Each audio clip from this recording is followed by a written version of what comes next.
Nggak tahu.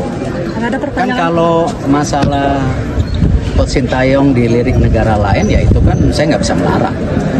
Yang pasti Coach Sintayong sama saya bersepakat kontraknya sampai Juni, dan ada tugas yang kita sepakatin ketika kita bisa meloloskan tim U23 kita, ya grup stage kan sekarang ada 16 ke 8 besar.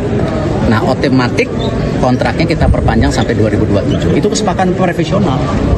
Jadi kalau misalnya Coach Sintayong ada pilihan ke negara lain, saya nggak bisa larang. Tapi kesepakatan bersama saya sebagai profesional, ya kontraknya sampai Juni.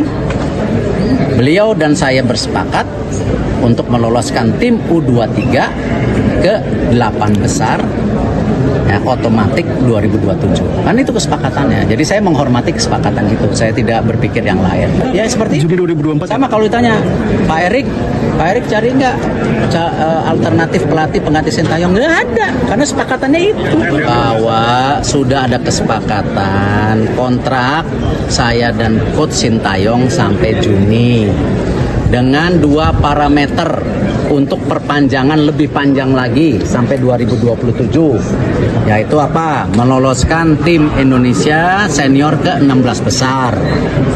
Kedua, meloloskan tim U23 kita ke 8 besar. Itu kesepakatannya. Dan kalau terjadi, automatically kita bicara sampai 2027. Nah, apakah saya puas dengan Coach Sintayong? Puas. Tapi kan saya dididik selama ini sebagai profesional, nggak boleh pakai perasaan. Artinya apa? Walaupun saya sayang sama Coach Sintayong, ya saya harus punya target gitu. Sama ketika masyarakat sepak bola menargetkan saya.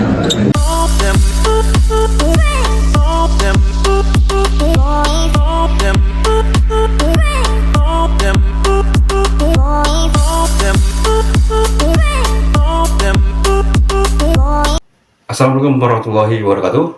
Salam sepak bola Indonesia. Berjumpa lagi dengan Adi di sini di channel Gibahin Bola yang akan mencoba memberikan informasi terupdate ya, yang pastinya datangnya dari timnas kita, timnas Garuda, dan juga informasi terupdate dari PSSI tentunya. Saat ini lagi rame ya polemik antara Bapak Erick Thohir sebagai Ketua Umum dari PSSI dan juga Coach Sintayong. Ada apa nih? Seperti itu. Yang tadi barusan lo lihat semua ya videonya, di mana pada waktu ada wawancara Coach STY diwawancarai sama media asing ya, untuk masalah kedepannya dari timnas Indonesia, dan juga kalau andaikan ada tawaran melatih untuk di luar ya, di negara lain, apakah bersedia atau tidak, seperti itu intinya. Dan Coach Sintayong menjawab apabila dia ada tawaran ya mungkin dia akan tolak, seperti itu. Dia akan berkomitmen dengan PSSI untuk menyelesaikan kontraknya di 2024 ini, tepatnya di bulan Juni ya. Karena target dari Coach Sintayong yaitu berhasil di Piala Asia, dalam arti di 16 besar sudah terpenuhi, dan target yang kedua yaitu di Piala Asia juga U23, kebetulan di Qatar ya juga ya, dengan target sampai perempat final, yang dimana nanti perempat final itu bisa layak langsung ke gelaran Olimpiade. Nah, dari situ Coach STY berkomitmen ya, dia menolak kayak gitu, menolak dengan ajakan kalau andaikan ada negara lain yang ingin mengambilnya. Dia berkomentar, bisa saja saya akan melepaskan timnas, tinggal bayar penaltinya ya, istilah ganti ruginya selama itu. Tapi dia tidak seperti itu, dia tetap berkomitmen. Nah, ini yang menjadi polemik, terus dibahas juga ketika ada wartawan dari kita menanyakan tentang Coach Sinteyong tersebut ya. Dan akhirnya Pak Erick Thohir juga menjelaskan bahwa ini sudah komitmen antara PSSI dengan Sinteyong hingga sampai Juni di 2024 sampai gelaran Piala Asia U23. Jadi apabila komitmen dari kedua belah pihak antara PSSI dan Coach STY, yaitu yang pertama tadi berhasil 16 besar di Piala Asia 2024 ya, dan ternyata sudah berhasil. Terus yang kedua yaitu berhasil di per-8 final atau perempat final U23 ya, itu yang dijanjikan Sinteyong. Dan kalau andaikan di U23 itu ternyata gagal, ya kemungkinan Coach STY akan melepas timnas. Nah, itu berdasarkan komitmen dari PSSI dan juga Coach STY. Beda lagi kalau andaikan dua target tersebut berhasil, sehingga akan diperpanjang kontraknya mencapai 2027. Nah, terus Pak Erick Thohir sendiri mengatakan, ya silahkan aja kalau andaikan memang Coach STY diambil oleh negara lain kayak gitu, yaitu hak dia terlepas dari kontrak ya. Dan itu yang menjadi akhirnya jadi polemik di situ ya. Pak Erick Thohir bersikukuh terhadap komitmen tersebut, dan banyak juga netizen menyayangkan ketika nanti gagal Coach STY dengan target yang satu lagi ya, yaitu untuk mengantarkan ke perempat final di Piala Asia U23. Banyak supporter dan netizen untuk mempertahankan dari Coach STY, dan juga banyak pelatih juga menyatakan dipertahankan Coach STY tersebut ya. Nah, ini dia saya coba sedikit mengulas Coach Sinteyong tentunya, perjalanan dia dari dia mulai di Indonesia, melatih di Indonesia, dan juga kapan sih dia mulai PSSI menginformasikan ya. Jadi pada waktu tanggal 28 Desember 2019 PSSI menunjuk Coach STY untuk melatih timnas Indonesia senior U23 dan U19. Jadi tepatnya di tanggal 1 Januari 2020 Coach STY sudah mulai melatih di timnas senior tentunya ya, kurang lebih sekitar hampir 3,5 tahun lah ya. Nah, itu sebelum dari kepelatihan Simon McManamy yang dari Skotlandia. Dan laga-laga yang sudah dikawal ya sama Coach Sinteyong, yang pertama dia mencoba untuk ingin memberhasilkan pada ajang kualifikasi Piala Dunia di 2002, dipertahankan Coach STY tersebut ya. Nah, ini dia saya coba sedikit mengulas Coach Sinteyong tentunya, perjalanan dia dari dia mulai di Indonesia, melatih di Indonesia, dan juga kapan sih dia mulai PSSI menginformasikan ya. Jadi pada waktu tanggal 28 Desember 2019 PSSI menunjuk Coach STY untuk melatih timnas Indonesia senior U23 dan U19. Jadi tepatnya di tanggal 1 Januari 2020, Coach STY sudah mulai melatih di timnas senior tentunya ya, kurang lebih sekitar hampir 3,5 tahun lah ya. Nah itu sebelum dari kepelatihan Simon McManamy yang dari Skotlandia. Dan laga-laga yang sudah dikawal ya sama Coach Sintayong. Yang pertama dia mencoba untuk ingin memberhasilkan pada ajang kualifikasi Piala Dunia di 2022.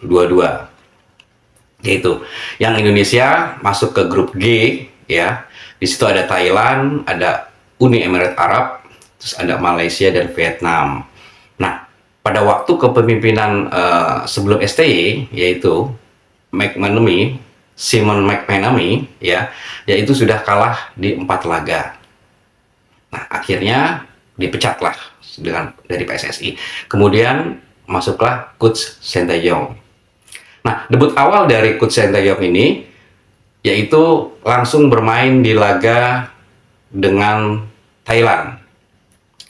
Hasilnya cukup memuaskan ya, meskipun imbang 2-2.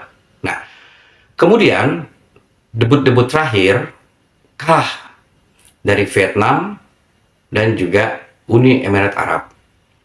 Kalahnya pun cukup telak bro, yaitu 4-0 dan 5-0. Sehingga kita tergusur untuk di kualifikasi Piala Dunia 2022. Kemudian debut berikutnya yaitu STY mempercayakan untuk debut di AFF 2020 senior. Dan sangat menariknya, Coach STY itu membawa pemain yang rata-rata usianya 23. Pada waktu itu, untuk tuan rumah yaitu di Singapura. Ya, dia tidak membawa tim senior, tapi di ajang senior AFF tahun 2020. Dan luar biasanya, ekspektasi kita tuh sampai melebihi dari ekspektasi kita. Meskipun kita hanya di juara runner up, ya, juara runner up. Yang waktu itu kalah agregat 6-2 dengan Thailand. Tapi memang bagusnya itu STY membawa rata-rata pemain 23 tahun melawan senior-senior dari negara lain. Itu cukup kita apresiasi sekali ya. Yang biasanya untuk pemain AFF senior rata-rata para pelatih pasti membawa juga pemain-pemain senior dari timnas Indonesia. Ya, nah itu semakin masyarakat pecinta sepak bola berkeyakinan untuk hadirnya Coach STY ini bisa untuk merubah permainan dari timnas kita, merubah karakter dari para pemain kita, dan juga yang pastinya yaitu fisik yang biasanya hanya kuat di menit-menit awal babak pertama.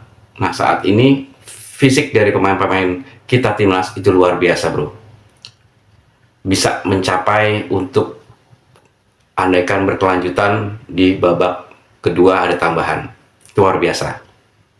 Dan kemudian debut berikutnya dari Coach Sintayong yaitu kualifikasi Piala Asia 2023 yang kemarin diselenggarakan ya di Qatar, dan kita berhasil mencapai 16 besar, yaitu pada waktu itu untuk kualifikasi Piala Asia kita di grup A timnas. Nah, bersama Kuwait sebagai tuan rumah, Jordania dan Nepal. Tanpa kita sadari, ini juga di luar dari ekspektasi kita. Kita berhasil mengalahkan Kuwait yang notabene pemainnya cukup baik-baik, bagus. Apalagi tuan rumah bro. Akhirnya Kuwait takluk dengan timnas kita yaitu 1-2. Ini membuat luar biasa. bagi timnas kita atas asuhan dari Coach Sintayong. Meskipun kita kalah dengan Jordania 1-0 ya, namun di babak berikutnya atau di permainan berikutnya kita bisa menghajar Nepal dengan cukup telak 7-0. Nah, ini juga sangat senang ya, timnas kita juga tentunya bagi pecinta sepak bola, supporter yang benar-benar di luar dari ekspektasi kita bahwa Coach Sintayong bisa mengalahkan salah satu bisa dikatakan klub raksasa ya, Kuwait ya, itu luar biasa sekali. Yang notabene kita tidak pernah menang melawan Kuwait. Dan akhirnya pada waktu itu bisa menang juga. Nah, ini yang akhirnya kita menanti debut di Piala Asia tercapai. Yaitu dengan 16 besar ya berhasil ya, meskipun kemarin kita gagal, namun tetap kita apresiasi juga ya dari situ. Terus Coach Sintayong juga mengawal atau melatih dari timnas U23 ya. U23 yaitu ikut kualifikasi Piala Dunia juga, namun gagal, kalah agregat dari Australia yaitu 2-4. Dan juga SEA Games di 2020 di Vietnam, dan juga hanya menghasilkan perunggu. Namun itu juga kita harus apresiasi juga, dan kita juga bisa melihat prestasinya ya, meskipun dapat perunggu itu pun juga dengan tidak mudah. Dan juga itu juga pemain-pemain yang notabene masih sangat muda-muda. Kemudian dia juga mengawali timnas U19, namun sayangnya belum berhasil. Dan ajang AFF ini sebenarnya dia tidak menargetkan ya, karena AFF ini terus terang banyak mafianya, sehingga juga banyak hitungannya permainan skor segala macam yang akhirnya sangat dikritik sama Coach STY bahwa event AFF hanya seperti itu gitu loh, tidak bisa untuk meningkatkan yang lebih tinggi lagi. Dan dari pengalaman tersebut, dengan adanya Coach Sintayong ya, setelah dari Simon McManamy ya, ternyata peringkat kita timnas yang tadinya dari 176 itu sangat meroket sampai saat ini di 142. Itu cukup luar biasa sekali. Sedangkan Coach STY baru 3,5 tahun ya, 3,5 tahun melatih kita. Itu prestasinya luar biasa. Dan memang kalau menurutku sendiri bro, grafik dari timnas selama asuhan Coach STY itu melonjak naik, dan memang dia senang sekali menggunakan pemain-pemain muda dan juga naturalisasi ya, diaspora. Nah ini memang tujuannya untuk memperkuat dari timnas kita. Nah, dari segala macam prestasi maupun laga-laga yang sudah dikawal sama Coach STY ya, gimana menurut lu bro? Nah, di sini gue coba meminta pendapat atau mungkin saran ya, karena banyak yang menyatakan sebagian dengan kekalahan kemarin ya, kekalahan dari Piala Asia kemarin, terus uji coba yang cukup banyak sekali pembantaian di situ juga ya, dan juga kualifikasi Piala Dunia yang waktu itu yang kalah kita dibantai 5-0, terus juga kegagalnya kita di Piala Asia 3-1 lawan Jepang juga 3-1, dan kita menang lawan Vietnam 1-0 ya. Nah dari situ juga sebagian masyarakat pecinta sepak bola juga skeptis juga terhadap STY, dan juga bingung juga terhadap pola pikirnya ya, dalam arti di luar nalar ya istilahnya ya, yang seharusnya saya kasih contoh, yang seharusnya pemain A yang seharusnya harus dimasukkan ternyata tidak dimasukkan. Contohnya seperti misalkan di situ ada Mark Locke ya, yang notabene pada waktu Piala Asia yang bisa membantu dari timnas. Terus ada sebelum Sadil Ramdhani yang akhirnya dicoret namanya, dan juga ada pemain yang kurang bagus namun tetap dicadangkan atau dipersiapkan di situ, yang akhirnya banyak pecinta sepak bola juga pengamat sepak bola yang akhirnya kok seperti itu gitu loh. Dan juga dari istilahnya strateginya ya, ketika lawan Jepang sama sekali tidak ada perubahan-perubahan untuk menyerang, dan juga pergantian pemain itu ada ketika Indonesia harus kebobolan dulu baru dimainkan. Nah itu kalau saya rasa sih, saya lihatnya seperti itu ya, ketika Indonesia timnas Indonesia kebobolan ya, masuk kebobolan, nah itu baru deh Coach STY kata orang Betawi ya gerbang gerubuk ya, untuk mengganti pemain berikutnya. Nah itu cukup unik juga. Nah di sini ada plus dan minusnya bro, Coach STY. Nah gue minta pendapat lu bro, dengan adanya polemik seperti ini dan juga adanya target yang diberikan sama PSSI untuk apakah istilahnya Coach STY layak untuk dilanjutkan atau cukup sampai di Juni 2024, beda lagi kalau andaikan nanti berhasil ya masuk ke perempat final kayak gitu. Dan gue minta istilahnya komennya, sarannya, pendapat, dan juga kalau andaikan mungkin pecinta gibahin bola, oh seharusnya dilanjutkan saja karena dia bagus, ya silahkan di komen ya. Nah gue perlu komen-komen dari lu semua bro, untuk kita pengen melihat respon dari masyarakat pecinta sepak bola. Itu aja mungkin dari gue, itu aja bro yang gue sangat perlu dikomentari dari video gue ini, yang berhubungan antara polemik Pak Erick Thohir dengan Coach STY ya. Jangan lupa, mohon subscribe, like, dan komennya. Gibahin Bola masih bersama Adi di sini. Terima kasih. Wassalamualaikum warahmatullahi wabarakatuh. Salam sepak bola Indonesia.